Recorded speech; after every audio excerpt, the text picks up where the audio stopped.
Okay, I know why. Good evening, everyone, and thank you for coming here this evening. I will just run you through the format of the evening. Mr. Robinson will be doing a speech for the first 40 minutes, and then it'll be followed by a Q&A session. So please do get involved and sort of ask questions. Without further ado, Mr. Tommy Robinson. I know when I subscribed to them, when I checked out Dr. Shashi Tharoor, where he talked about India and the UK reparations, something like that.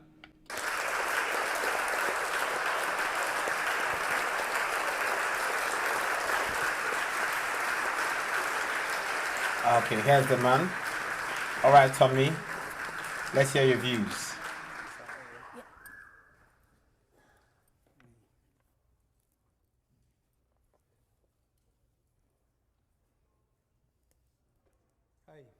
Hello. First of all, I'd like to say it's a privilege and honour to be standing here today.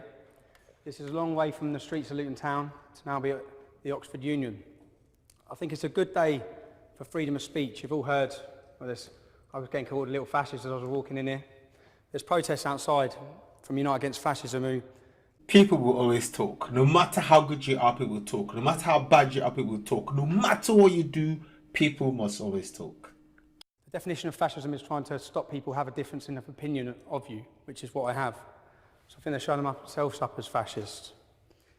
I'd like to thank, I know there's probably been a backlash against the union for inviting me here today. It's been a good day for freedom of speech, but also a bad day.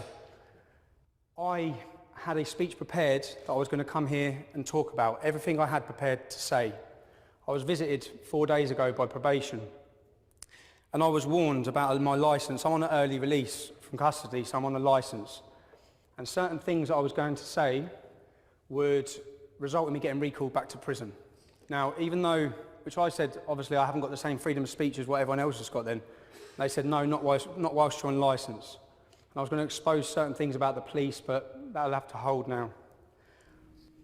Are you for real? The strong, how do you call it? The tide is strong, basically. What I want to do is I want to take you all through a journey of my life and talk to you about life stories growing up in Luton. By the end of it, I want you to understand where I come from and who I am. And why. I think why is a major question. Why was the English Defence League a phenomenon? Why was it born in Luton? Why was it started? What are the reasons that brought it there? That's what I want to know. I'll talk to you about Luton. I was born in 1982. When I was born in 1982, we had one mosque. I just want you to understand the demographic of the town. In 2014, we now have 30 mosques.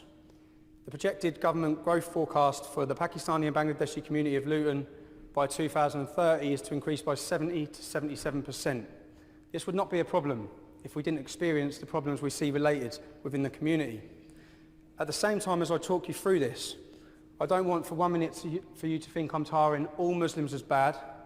I'm just giving you a projected view of my life. I want you to understand the stories that have happened. Okay.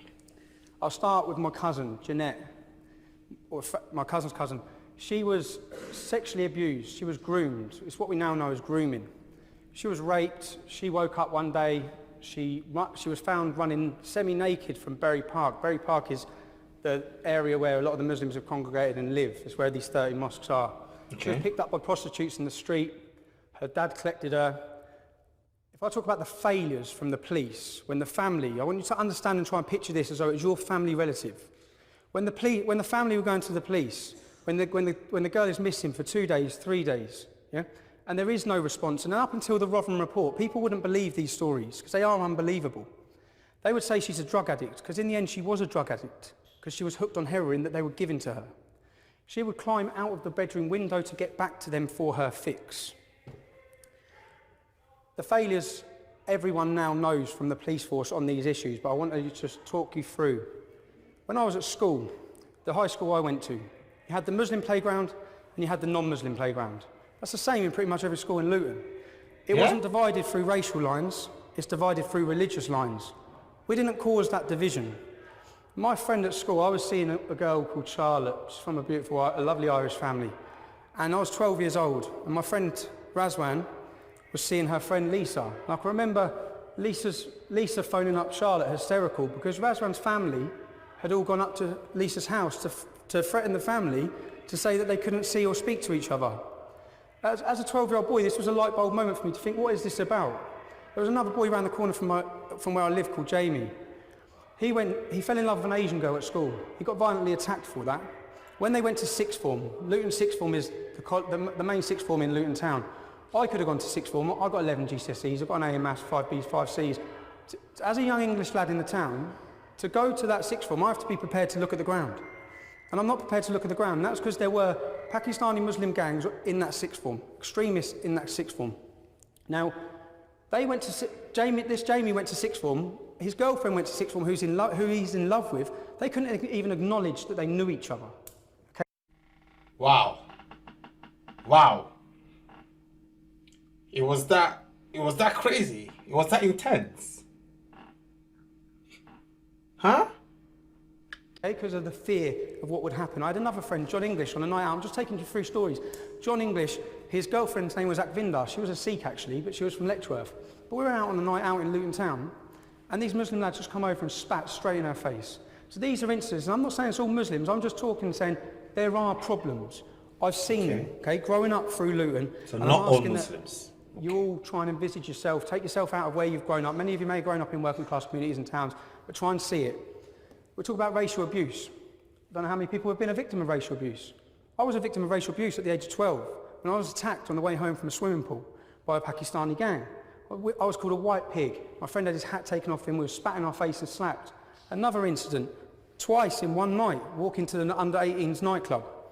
Whilst I'm talking about racial abuse, I'll talk about Mark Sharp. Mark Sharp was murdered in 1995. Any of you can Google this murder, yeah?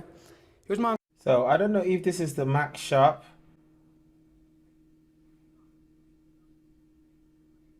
Okay, interesting. That was the one. Oh well. Uncle's friend and his son was my age. He was going to get a takeaway. He was in his car, a van. He was going to get a takeaway when a car braked in front of him. He swerved around it and he gave a hand gesture. He was followed. He didn't know he was being followed. 4 Muslim Pakistanis were in the car. They phoned for reinforcements. More come. He was not aware of this. When he got outside the kebab shop, he come out, his son's with him. They beat him. They hit him so many times, they were hitting him with bats, with poles, with sticks. Read the murder, it will shock you, okay? He was not going down. He would not go down. One of them jumped up in the air with a knife and snapped it off in his forehead. He survived for 3 days, and then he died. Many of his friends, and what I'm trying to envisage and ask you is that you just take yourself, think of this is someone you know in your family, this has happened to. The judge in court said, you can take, if you wish to a verdict of manslaughter, you can take into account the fact that he aggravated them enough to make a young Asian male act in this way. Wait, Mark Sharp? They got 4 years in prison for that, if you want to talk about justice. That's not justice. They were out within 2 years in the town of Luton Town. Most of the people in Newmarket and his friends left Luton after that incident. I could stand here all day and talk about other incidents that have gone on. I'm going to show you a video now. I'll ask you to watch. A series of attacks on the homes of elderly people in Luton are racially motivated. The victims fear the aim is to force them to stand up and move out. This is the latest attack, a beer keg thrown through the window of a 74-year-old great-grandmother in the middle of the night. It's the 3rd time it's happened. The last was on Christmas Eve. You can imagine Christmas Eve and somebody throwing a brick through your window, how it felt. When everything's supposed to be jolly and happy, you feel down, innit? And they are throwing brick through my window and run. They are cowards. In the next street, another couple who've been targeted repeatedly. At night time, I personally can't sleep. And you don't know what next they will do. You wonder sometimes if they're going to put petrol or boom or something through the letterbox. And around the corner, this house. It looks unlived in. In fact, it's been home to one couple for 60 years. Now so terrorised, they won't take down the boards. Because it always happened between about 1 and 4 o'clock in the morning. And you were really worried, sick, wondering what was going to happen next. Because they weren't just little bits of stones of things. These were real house bricks and lumps of concrete that they'd thrown through the window. Meanwhile, families are doing what they can to protect themselves. I am one of the old type, determined black woman. I am not going nowhere. If they don't like me here, they can go. I'm going to tell you, like, there's something about black people, yeah? Okay? That I think is a good thing, but if it's used for bad, it can be a very bad thing. Black people have got very strong will. Like, it's just a natural thing. Very strong will. So we are taught how to calm it down by our parents. We are taught the good way. We are taught how to be nicer people. Okay? I mean, sometimes a lot of us don't go, don't really listen to our parents, okay? But imagine those of us that have no parents at all, that have no dad figures, because we listen to our dads. I mean, we listen to our moms, but our dads. So imagine black kids with no dads. Crazy, all right? If they don't get anyone to teach them. So when she says strong black woman, yeah, I know what she's talking about. I'm quite happy where I am. Scared, but most of all angry, they're not moving. Now, again, maybe take it to the community you live in. You know these people, because I know the Palmers and I know the Howards, yeah? You can imagine eruptions these sort of incidents cause in your community. There was actually 30 people's houses that were attacked at these times. There was 88 attacks before the police acted. The way what we're seeing in the Rotherham report is it shows the police inability, conspiracy with the police and different organisations, social services, where they downplayed it and suppressed it because they didn't want to be deemed as racist, yeah? So crimes went up, they facilitated the rape of a generation of kids for 20 years due to not wanting to be called racist. Similar things, when the police haven't acted, they haven't acted in towns and cities and communities like Luton for incidences like this. That's what, again, what you understand is, I know those families. I remember these times when these things were happening. And if you watch the actual video, the Howards, it was Muslims that offered them support. It was Muslims that offered them help. I'm not painting a picture. All Muslims want them to move out of that community. I'm just wanting you to understand there are problems in these communities. So basically he's saying he hasn't got a Muslim problem. The Muslims are not the problem. Or there is a problem somewhere, okay, by some people that are maybe that are extremists. That's what he's trying to say. Yeah, but let's listen to understand. There's problems that need addressing, they need talking about, okay? Now, I want you to ask yourselves as well, do you think it's got better or worse? That was years ago. Seriously, do you think it's got better or worse? It hasn't got better, okay? I'm now going to show you a video from 6 months ago. Yeah, just talk me through, tell me the story. Okay, well, about 5 years ago, I got rid of my car, and I became more prominent in the streets of Newham, and I started noticing people growling as they would pass me, or people were spitting very close to me in the streets. And after about a few months, I realised actually they're spitting at me, and I faced quite a lot of anger. I faced quite a lot of just aggression from various younger Muslims. Wait, you're telling me in the UK white people are getting racist treatment? I've never heard this before in my life. I've never heard of a white man facing racism in a white man country. I've heard of other people facing racism in like the white man country, black, Asians, mixed race. And I've heard of maybe some white people facing racism in some other countries that are not white man country. But in a white country, I'm sure if it was America, the KKK would have destroyed the people that be racist to white people. Younger Muslims in the community, simply because I was a Jew, or rather a conspicuous Jew. Oh, he's a Jew. And that's why they came for him. One time I was cornered in the college. I was shoved into the corner, and I was made to justify the existence of Israel. Well, I've got post-traumatic stress disorder, and I experienced a lot of panic attacks. Yeah. So it's, yeah. You've been living under a barrage of abuse and threats and intimidation for years? Yes, 5 years now, and you know, it's been coming up for 300 incidents, attacks on me and my home, and it probably wouldn't be so bad if I knew that, you know, maybe the authorities would have my back, but unfortunately they don't. I do think every morning, you know, I'm still here, and I go to bed at night. I live today, you know. I've seen the image of your property. It's like Fort Knox now. Yeah. Yeah. I mean, my friends that I had to stop my friends coming to the house because I couldn't guarantee their safety. So I never have friends at the house. I always meet my friends outside. I can't have family to live with me because it's too dangerous. I live in... See, this is 2014 in the Borough of London. 2014. Do you know what it's like to see a grown man brought to tears? Do you know how many families I meet that are brought to tears in Luton and towns like that? The reason why I'm showing you these videos, I want you to understand this is real life. This is not made up. When we're talking about issues and the reason why we're passionate about these issues, we're not making it up. And at the same time, he's the first to say the vast majority of Muslims are not involved in this in any way. But there is a problem. The reason why I met him, I've been talking to him for 5 years. A lot of people then with the English Defence League, they don't go to the police anymore in towns like Luton. They contacted us to talk about the issues, talk about what's happening with their families, how they're feeling persecuted, etc. I want to meet him because he's moving to Israel, because he feels he has to move to Israel if he wants to be safe. His only crime is that he's Jewish and he's living within a Muslim ghetto. Wow. Yo, this feels like I'm just watching a movie.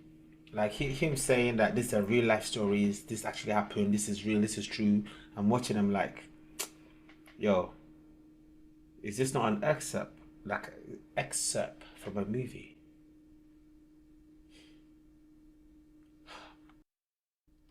And now as we're talking through, we all remember September 11th. I think everyone should remember where they were on September 11th. I was at Luton Airport on my apprenticeship. I remember everything. And then I remember getting a phone call again about Luton sixth form from a friend who was at the sixth form. That's the age I was at. I was probably 18, but going back to then. Saying that Muslims were cheering and celebrating. A lot of these things may sound unbelievable. Yeah? When I then went to my local shops in my estate, I see Magnificent 19 posters across the estate, yeah? Glorifying these people. On the first anniversary we saw in my hometown of Luton, imagine this is your town where you live. You've got posters glorifying terrorism.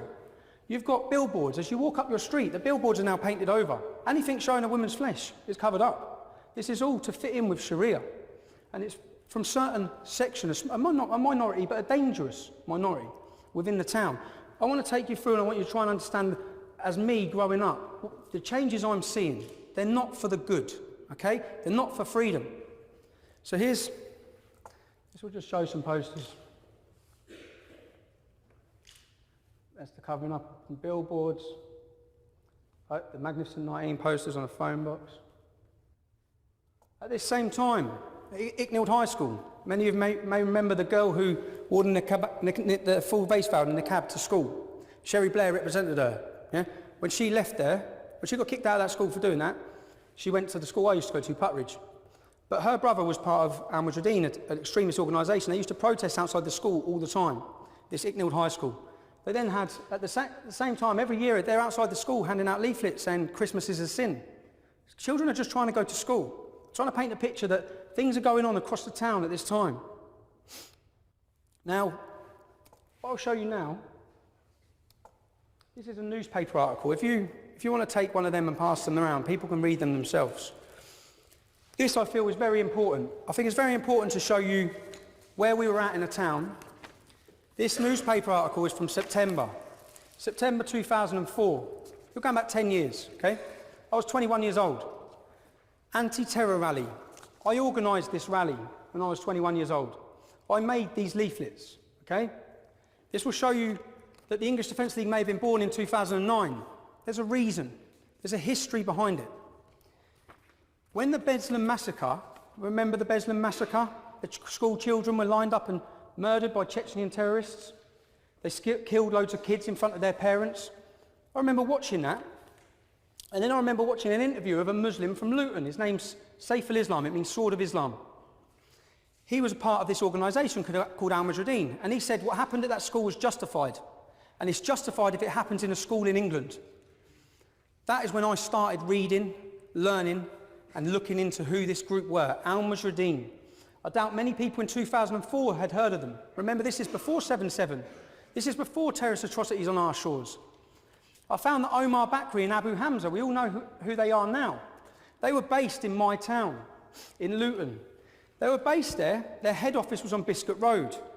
Yo, you're telling me all of this is going on in the UK or happened in the UK?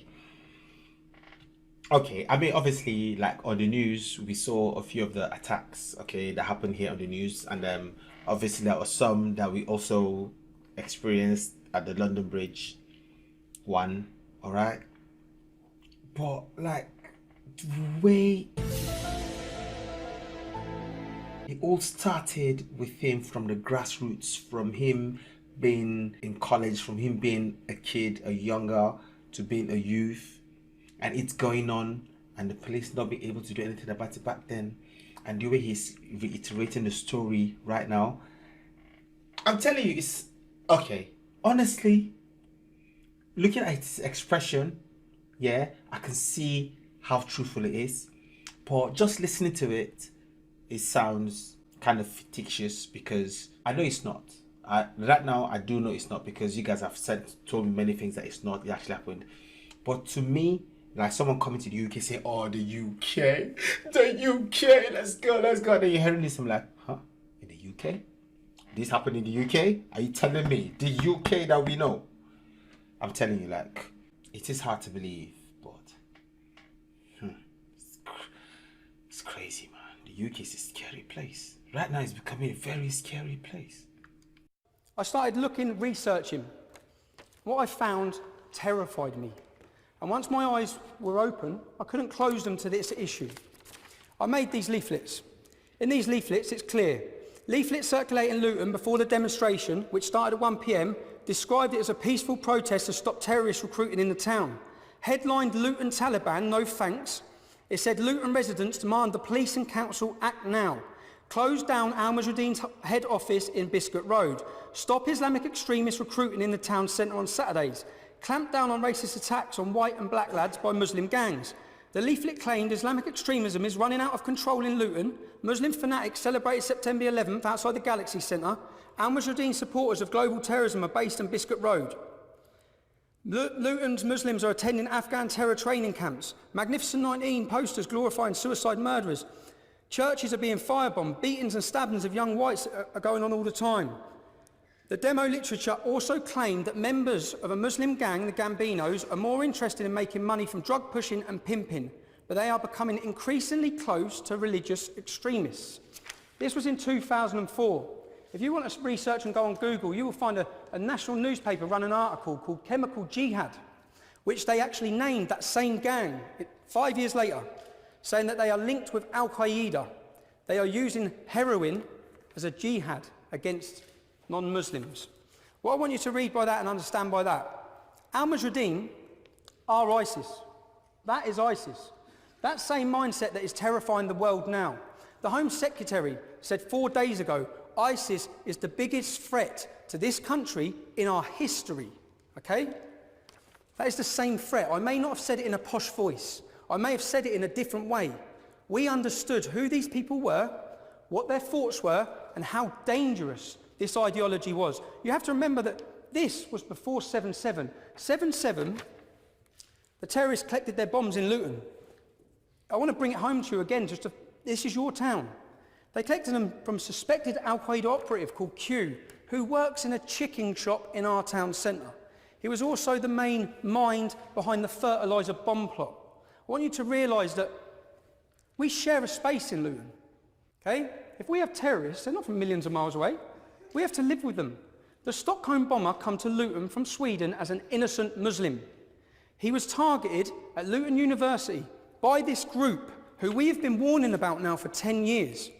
He was targeted, he was radicalised, and he set off and blew himself up. He lived 3 doors from my auntie.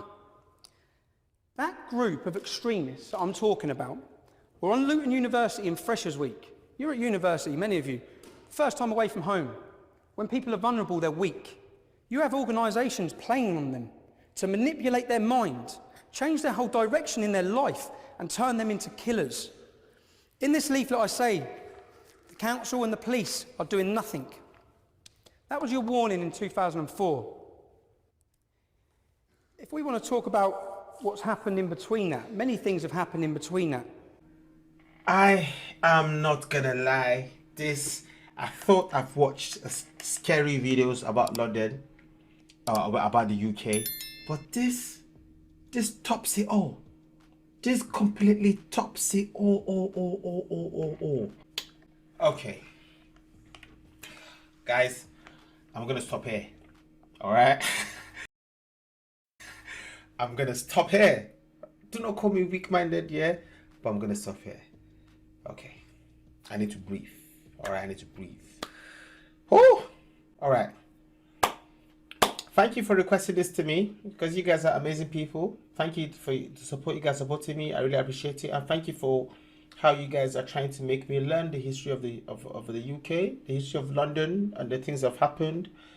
But I didn't expect it was this way.